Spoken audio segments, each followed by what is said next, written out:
Million is a brand. Road to Million Show.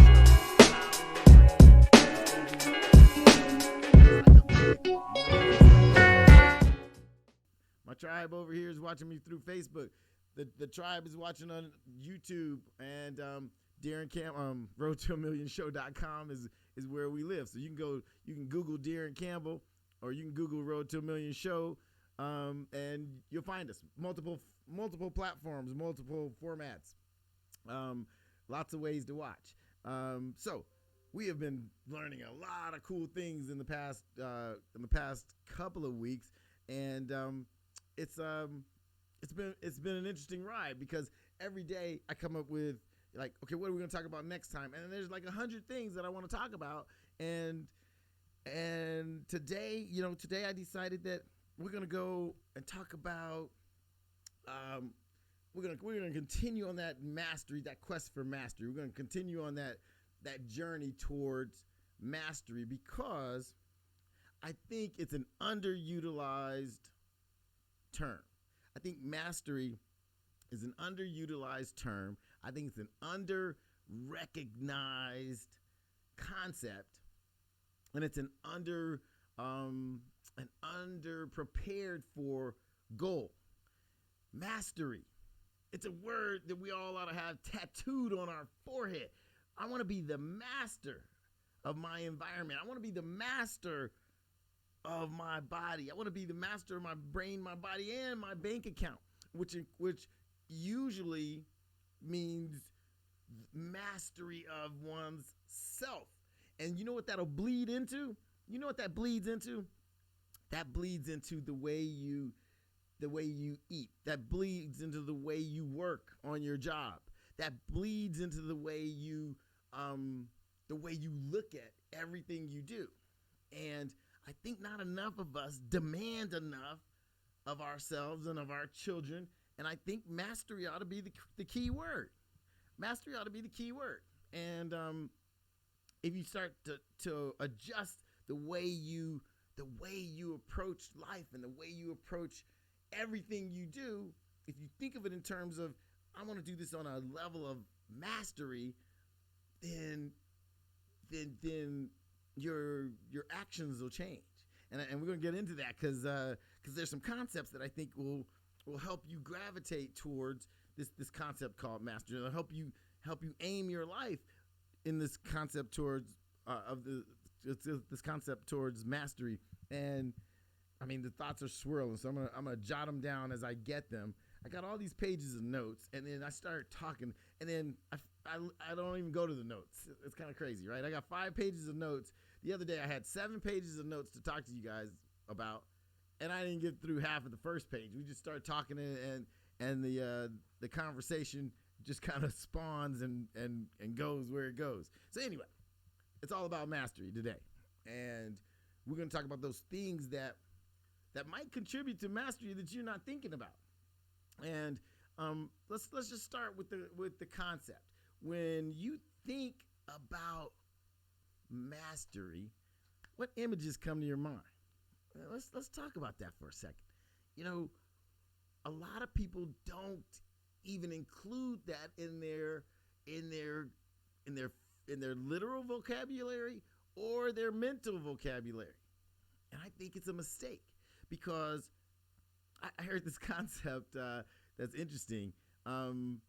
In order for this guy broke this down in an interesting way, and it gets a little bit graphic or what have you, but what the hell? Let's talk about it. Life is like this competition, and everything you do has a competitive edge to it. If you're really trying to be great, there's like this competition going on in your head. But I heard this guy speak recently, and he said, well, you were born to win. You're born to win the race. And the reason, and then he goes further and says, not only were you born to win the race, you were born because you won the race. And he was likening that to the 300 million sperm that were racing to get to that egg to fertilize the egg. I told you this was going to get a little graphic.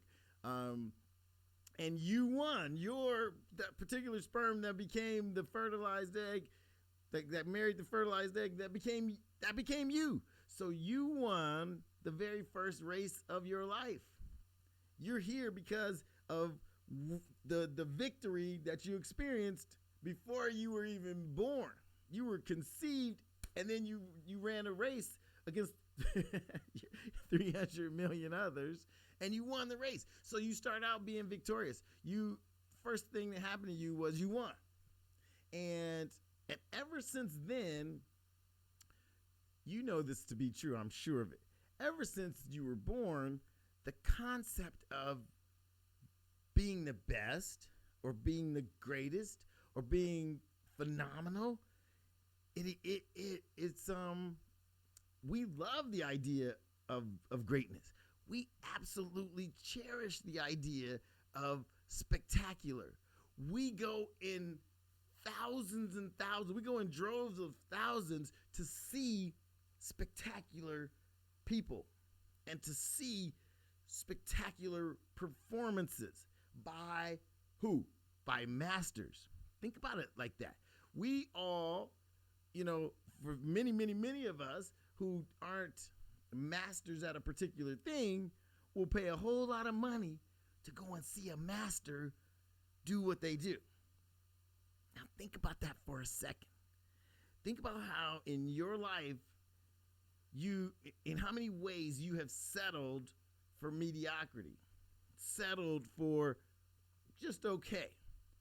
And then think on the other hand, how many thousands of dollars you've spent to go and see an impresario, to go and see a master, to go and see a Kobe Bryant or a Michael Jordan perform, to go and see Pavarotti perform, to go and see an Oprah Winfrey show.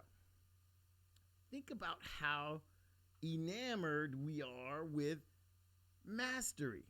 And the unfortunate thing is mastery has become like such the wild exception to the rule, and mediocrity has become the rule. And that, ladies and gentlemen, is the poison in society, in my opinion. Mediocrity is okay. And mastery is kind of like, no, let me back up. Not mastery, but the quest for mastery has become this thing of ridicule or of, I don't know, people like to poo-poo the attempt for greatness. How ridiculous is that? We like to clown people, or we like to give people a hard time for deciding that they want to be great. Whoa, think about that one. Have you been lulled into this fog called mediocrity? Have you been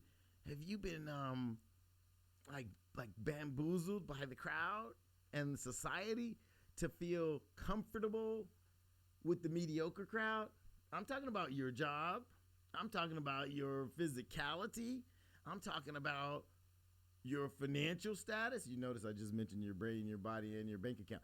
Listen, are you settling for mediocrity in any of those departments, or all of those departments? Even worse.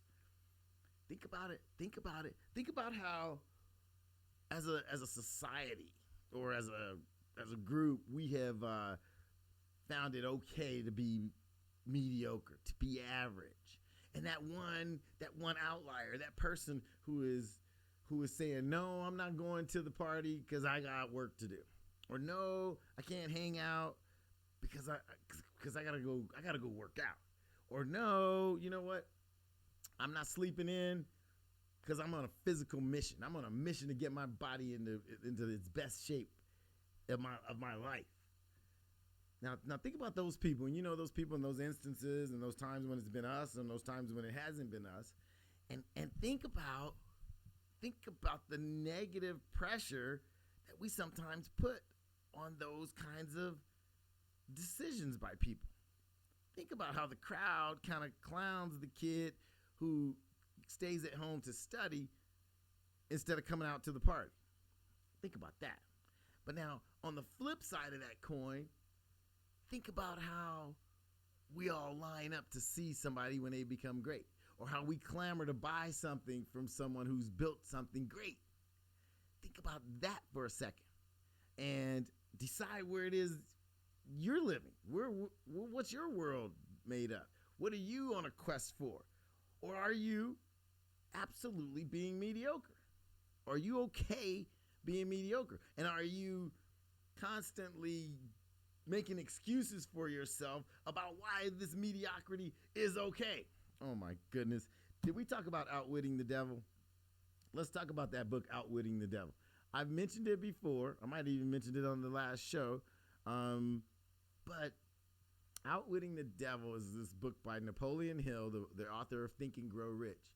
And he wrote that book, I got to say, it was like 1920 or 1919. Long, long time ago. And the book was very controversial. Matter of fact, his publishing company and his wife basically convinced him not to write the book or not to release the book. And the reason they convinced him to not release the book is because they said it was going to be so controversial. It was going to be so frowned upon by society, so maligned by the mainstream. Man, you hear all those words? I mean, all those terms, the mainstream, society, and culture. Those are other words. Those are euphemisms. Those are substitute words for the fat and the lazy, the broke and the downtrodden. You know, the crowd. They're gonna frown on it. The crowd's not gonna like it. Well, okay. So let me tell you more about the book. The book talks about, and the reason the book was going to be so controversial at that time was that in the book, the book is about the author, who's Napoleon Hill. He's having a conversation with the devil. And that was the first controversial thing with the devil. Oh, ooh, taboo. It's the book about him talking to the devil. Oh my God, everyone will be terrified. Okay, now we got past that nonsense. And so in this intelligent book, brilliantly written book, the author is having a conversation with the devil. And the rules of the conversation are that he can ask the devil anything he wants, and the devil has to answer authentically, right? And so as the story goes, it's very interesting because it's written kind of in story form, but it's brilliant because what he asks is, he asks the devil, like, what is it that is your greatest weapon? And the devil talks to him about what the greatest weapon he has. And the greatest weapon that he has, this is crazy, you're not going to even believe this, the greatest weapon that he has is called drifting. And so in a word, it's called complacency, basically. Complacency is the devil's greatest weapon against mankind. And he goes, what are you talking about, complacency? Well, isn't it like, isn't it getting people to murder other people, or isn't it getting people to... He goes, no. He goes, the biggest disease that mankind has is this disease called drifting. He goes, the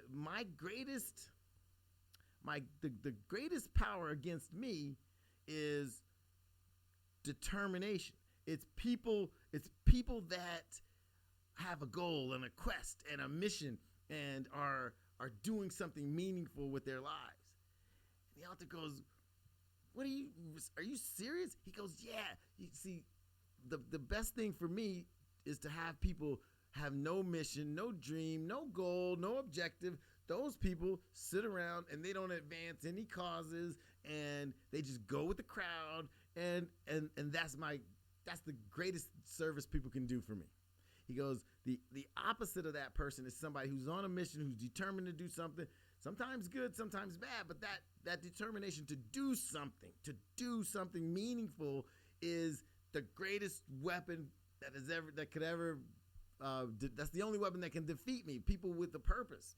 And so what I want to do, this is the devil talking, what I want to do is I want to get everybody to just drift. and be complacent and not care and just go la-di-da, I'm going to do what the crowd does. He goes, and then here's a funny thing here. Check this out. The devil said in this book, he said, you want to know who the greatest ambassadors of my mission are? This is going to mess you up. He said the greatest ambassadors of what I want to happen in that society are the schools and the churches. Whoa! Hold on a second, devil. I thought the churches were the opposite of what you wanted. He goes, no. The churches are just what I want to happen. He goes, you see, the churches actually help. The average church actually helps my mission, and the average school helps my mission. And the author goes, what are you talking about? How could that possibly be? And the devil said it's because the churches teach everyone to be meek, be humble, do what everyone else is doing, and don't be overly ambitious. As a matter of fact, if you are a nice, meek, humble person and do nothing in this life, then you'll get all your rewards in the next life. And so, and that life is just, a land of milk and honey, and it'll just be all wonderful. And so don't strive for greatness in this life. Just, be a humble servant, be a faithful servant, and you'll get your rewards in another life.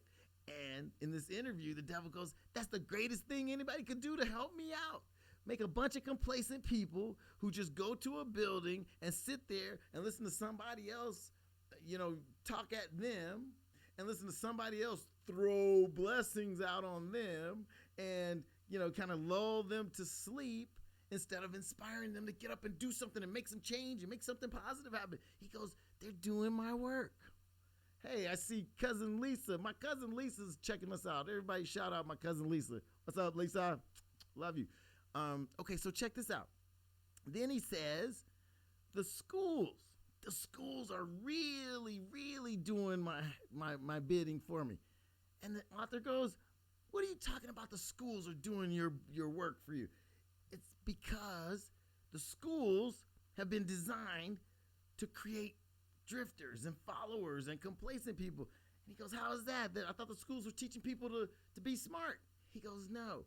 He goes, any school that wants to teach all the kids all the same information and wants to judge them by seeing how much of that information they can simply spit back out or regurgitate to me, it's just teaching no independent thought. It's not teaching people to go and create something that never was. That's teaching people to think the same, hear the same information, spit it back out to me on this test just the way I gave it to you, or you're bad.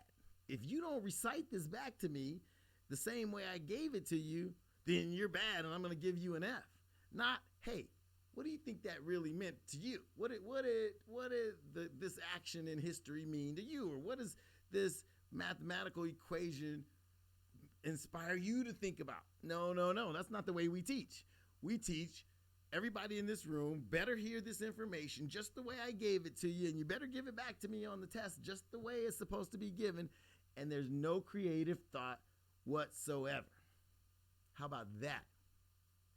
And the devil in this book, Outwitting the Devil, says that's the best thing to serve my purposes that your society could do. He goes, you know what would really hurt me, damage me, is if a school inspired original thoughts.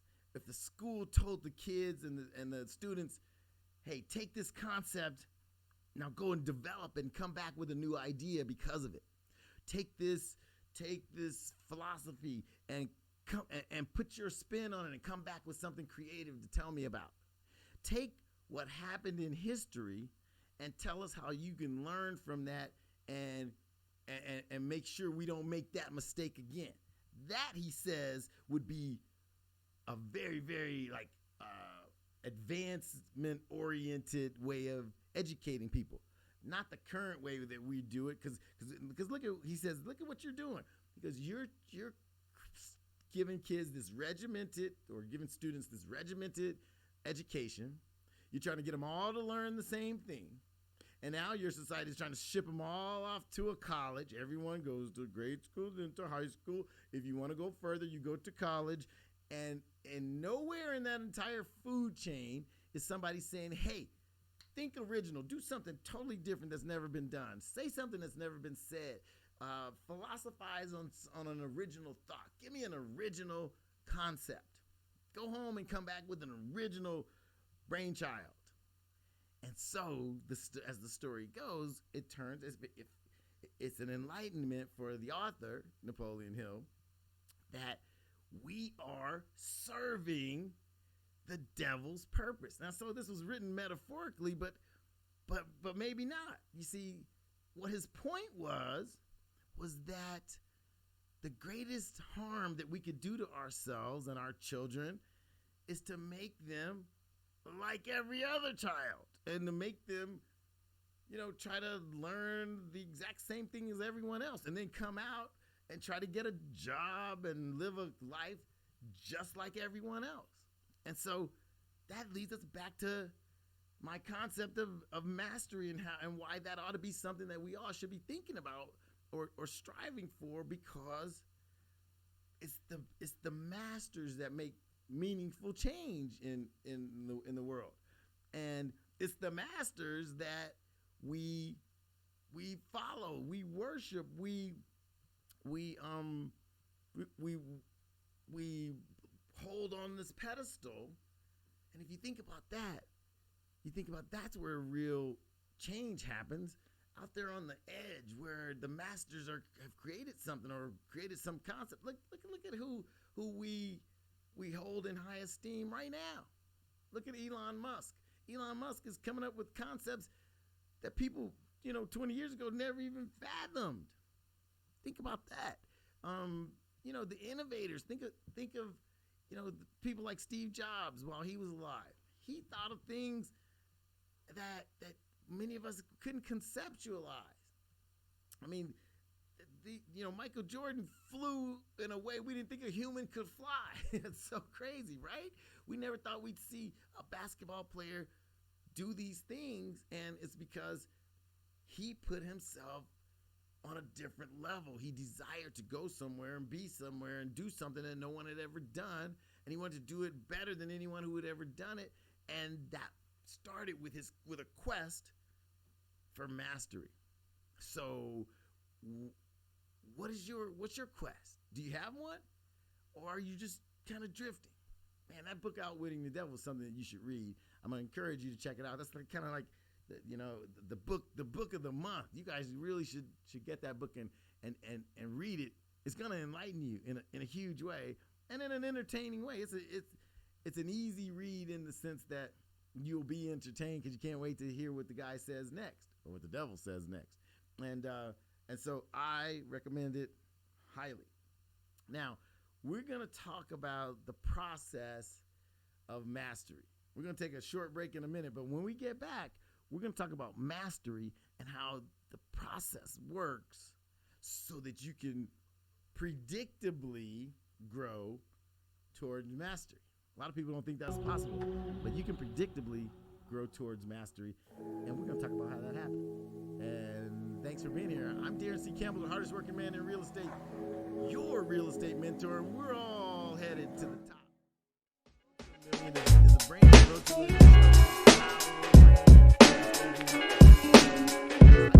the